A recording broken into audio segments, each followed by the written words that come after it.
All right. Do you have a question or comment? Yes, I love Emily Dickinson, and she's my all-time favorite. And this time, when I was reading her "Tell All the Truth," it struck me that she was trying to contrast all the truth to just the general truth. So, because I have an argument with her on that. Yes. I think it's not all the truth that dazzles and makes people blind. It's like the half truths that dazzle and makes people blind. Because I think when you look at social media, I think it's the half truths that really blind people. Wow. So you're asking essentially about all the truth. What could that possibly mean? So the first thing that comes to mind is that the whole truth means not lying by omission. It was very easy to be untruthful by leaving certain parts out, either consciously or unconsciously. So to tell the whole truth means you have to look at all the perspectives and not selectively tell the convenient truth. Nice. That's really very interesting. So all the truth is inclusive, and even if it's full of contradictory truths, hard to manage. So it's the opposite of ideology. We were having this conversation recently with Joan Rotalik. The opposite of ideology is all the truth that allows all the truths, includes all the truths.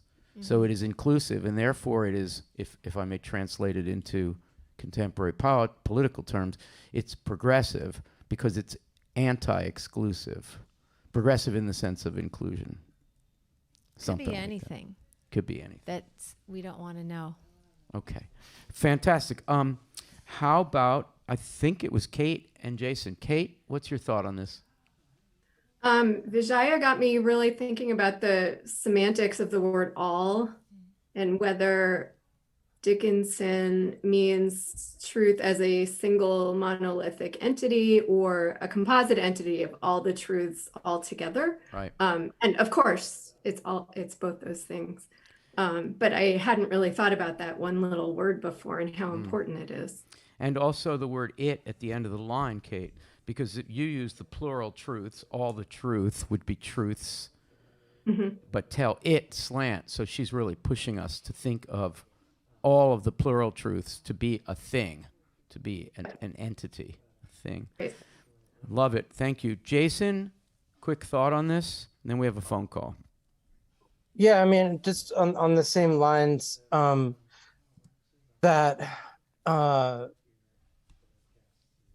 just as like at the end of the poem, the truth must dazzle gradually, or every man be blind.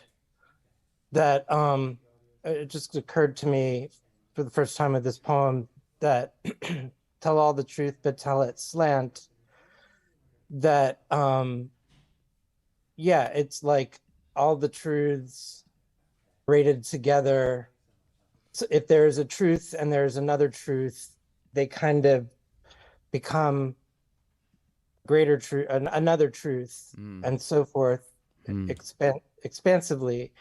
But that in the telling of it, to tell it